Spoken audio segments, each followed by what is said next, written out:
Is this thing on? Testing, test 1, 2, 3. Okay, I think we're live. Okay. Hi, I'm Maura, and this is my first YouTube video. Um, I have been a content creator for about 3 years over on TikTok, and I thought, what better thing to start my YouTube journey on than the sexy topic of potty training? So, if you don't know me, I have a 2.5-year-old son, and we are 1 week into potty training. My son goes to daycare, and we were seeing a lot of signs that were making us think he was ready. So some of them were he was mostly dry when he was waking up from naps and from bed. He was very uncomfortable anytime he had a bowel movement or had a very wet diaper. He wanted out of his diaper all the time. He was also very interested in going to the bathroom with us. So these were all things that we were like, okay, we're starting to see a lot of things that make us think this is a good time to try. And part of why we tried now also was convenience. So the way my husband and I had holiday break schedule, we both had like the week of Christmas and the week of New Year's off. So we're like, perfect. He'll be home for 2 weeks. There's no daycare for 2 weeks. Let's give this a go. For prep, we really didn't do much besides research. We read a bunch of stuff. I read that Oh Crap potty training book. I watched a bunch of YouTube videos. I watched a ton of different um, like TikToks and read blogs and did all this stuff and kind of got an idea of what we thought was going to work for us and based off of our child's personality, what we thought would work for him. That child loves when people clap for him. He loves to be hyped up. So we were like, okay, positive words of affirmation, lots of clapping, and rewards. He recently discovered peanut butter, and that was the key. Bought the Freedom Mom mini potty. We bought a ladder toilet that goes like a ladder toilet seat. We bought puppy pee pads just in case for like couches, all of that good stuff. Big boy underwear. We were gifted some Minnie Mouse pull-ups, so my son has been rocking Minnie Mouse and he is thrilled about it. Another one of those just like pull on pull off toilet seats on his bathroom, like near his bedroom. And then we also purchased the Freedom Mom portable toilet seat. It folds up and you can just like toss it in your purse. It comes in a little bag. Some Lysol wipes and flushable toddler wipes. That was really all of the stuff we purchased. Also bought, and they said they got delivered, but I cannot find them, but they have them on Amazon. We didn't end up using them, but if you can find them, it is, I think, a good one, especially if you have a boy. Um, Stickers that go in the mini potty that are black, and then when they pee on them, dinosaurs appear. Who wouldn't want to see that? The method we went with, we started last Saturday afternoon. We gave him like just an hour with no diaper just to kind of see what would happen, to psych ourselves up for our full first day on Sunday. And he peed on the floor. He was like, "What are we doing? This is crazy. No potty." He was very no potty, no potty, no potty. And we're like, okay, but like yesterday you wanted to go. So we just kind of like warmed him up to the idea. I don't think he was super gung ho about it because like we were actually starting it and he was like, why are we doing this? But eventually he caught on and got really excited. So the next morning we just started naked baby time. This child, it is now the following Saturday, has been pantsless in our house for a week. Like I said, we followed a lot of the Oh Crap potty training book, but also kind of put our own like flair on it. The thing I really liked about the Oh Crap potty training book is it goes off of a block system, not days. So a lot of potty training guides I was finding was like day one, you do this, day two, you do this, day three, you do this. But every kid is so different. And they say that potty training boys can be really hard and whatever. So I wasn't really sure what to expect in as far as like Teddy's readiness. So the Oh Crap potty training book goes like block one, no pants. Block two, add underwear. Block three, like when your child is ready to progress, you go to the next thing. We found no pants, rewards with peanut butter, and reminding him like every 10-ish minutes when he hadn't gone yet. And then like after he went, it was more like every like 20, maybe 30, depending on kind of where we were at in our day. House prep was another big thing we did. We rolled up all of the rugs on the first floor of our house. We got a bunch of new activities to do because we were going to be home for so many days on end. And we also decided on family lingo. What words were we going to use? What were so we could stay consistent. And then when he goes back to daycare in a couple weeks, we can share those with his teachers and be like, this is the words we were using.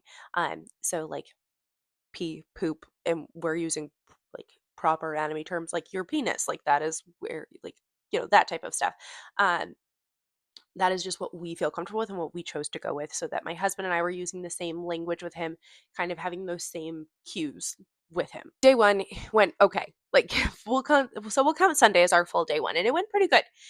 He pooped on the floor once and he looks at me and he just goes, "Who dat?" And I was like, "That's poop." And he was like, "It fell." And I was like, "Yes, you pooped on the floor. It's okay. So that was new for him, and it was what I hadn't thought about is the fact that, like, he's never seen poop come out of his own body, like, he's always just pooped in a diaper. He's never pooped in the tub. So he just had no idea really what that was, and he was very concerned, and he did not like it. So that was an experience that I was not anticipating. The other thing that we had to do was really make a not big deal of accidents. Anytime an accident, we were just like, "Oh, accidents happen. Let's go sit on the potty," and try to reinforce it that way. What I was really afraid of, and what I was trying to be very conscious of too, is like making sure that he was starting to pick up on his own body cues, not just going potty because we said you need to go sit on the potty. That's more like training a dog, I feel like, than teaching a person how to have that bladder brain connection. So that was something we were really, really cautious about. So, seeking privacy is a very normal thing for kids. It's very biologically normal to want privacy. And I found that he did not like having his potty in the living room. He wanted his potty in our downstairs bathroom. And anytime he had to pee, he did not want to go in the living room. So we brought the potty into the bathroom, and he wanted me to sit on the big toilet while he sat on the little toilet, and we did that, and that worked. We woke up that day at like 7:30, and by 11:30 he was consistently peeing on the potty, which was awesome. He did have a couple accidents, and I don't think that's a big deal. I think that's somewhat normal. He was learning a new skill. It's going to take time. They just happened, but he would then walk to his potty after. So he started to kind of figure it out, and we kind of started to repeat the mantra when he would have an accident. If he pooped on the floor or peed on the floor, I would say pee goes in the, and he would say potty, and then we would walk to the potty and like do that. um I don't know if that's good or bad, but he liked it, and he liked every time he peed after, he would say, "Mama, pee goes in the potty." And I was like, "Yes, you're getting it." So I think for him it worked. Maybe that's not the best for all kids, but that's just what we did. So day two, he woke up completely dry in the morning. He did not have an accident overnight, and we instantly just went to the potty. There are a lot of mornings that he'll wake up and he'll be like talking, and we'll kind of give him a second to chill. But ever since we started this, the second he wakes up, my butt is out of bed and I am grabbing him and we are going to the bathroom. And that worked great, kind of starting the day going to the potty on the potty. He did poop on the floor again on the second day when he was very enthralled with watching Mickey Mouse. And I found over the first couple days we really didn't do much TV. I found that when he was watching TV, he was more focused on that, and that like sucks him in. So he wasn't able to focus as much on like what he needed to do and what he was feeling. He was very, very focused on just kind of like making sure that like his show he was just really focused on his show and not focusing on what he needed to do, and like I feel like it was taking his attention away from like really working on that connection. So we did a lot of like low stim activities like magnet tiles and coloring, and it was Christmas, so we like made cookies and things like that. Day 3 went wonderfully. He finally, I felt like, really, really got it. He was had like very minimal accidents. I think he had one accident all day, and it was when he was walking to the potty, but the potty was in the living room, which I said he doesn't like. So he was trying to bring it back into the bathroom, and I think that little bit of the delay and then like the, "Oh no, my potty's not in the right spot," like really just threw him for a loop, and he did pee on the floor once. But then he did great. He pooped on the potty. He lived out every man's dream. He was eating steak on the potty while pooping, watching football. I was like, "This is what every guy wants. You're so lucky." And he loved that. So he pooped. He When I tell you this child lost his mind about pooping on the potty though, oh my god, absolutely lost it. He was devastated. He was like, "It fell." And I was like, "It did fall. You pooped on the potty." My husband and I are cheering for him. He was so concerned.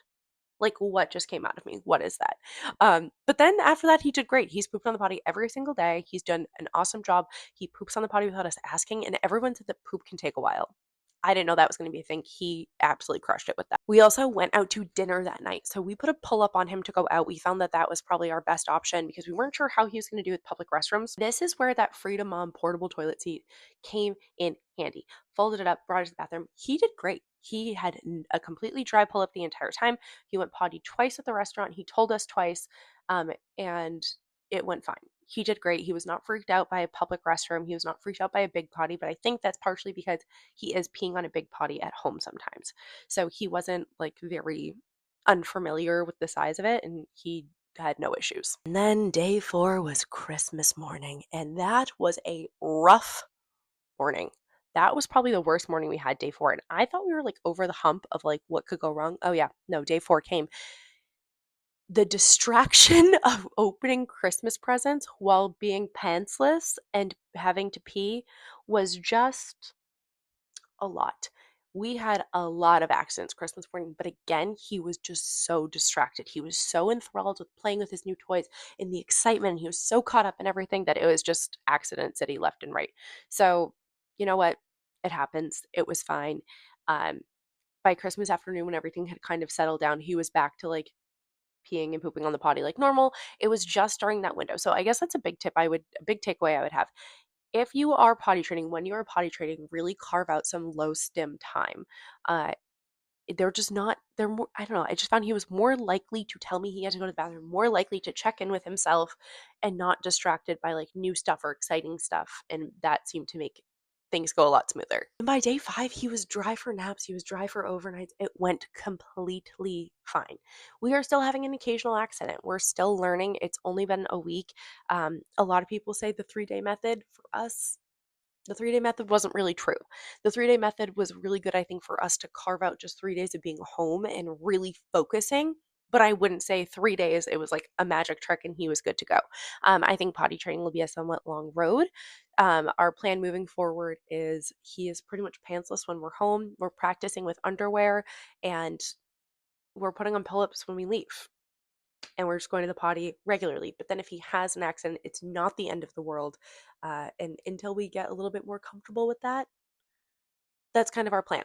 So would I consider my child potty trained after 3 days or a week? No, I wouldn't. I would say we're in a better spot than we were. I would say we are getting the hang of it, but it definitely was not a like 3-day perfect method of perfect potty training. And maybe for some kids it is. Maybe if you follow that oh crap potty training book to a T, it would be. But this is what worked for us, this is what worked for our kid, and this is where we're at. So I hope that helped. Um, Again, this is my first YouTube video, so I'm really nervous. I hope it goes well. You can find me on other forms of social media. My handle is the same everywhere. But I will be posting more stuff like this. A lot of my content will be focused on parenting and my trying to conceive journey, and a lot of probably like fashion content. Clothes are like my favorite thing ever. I love outfits. I share a lot of like my daily outfits on TikTok and things like that. So, yeah, if that's your type of stuff, I hope you stick around. And either way, I'm happy you're here today.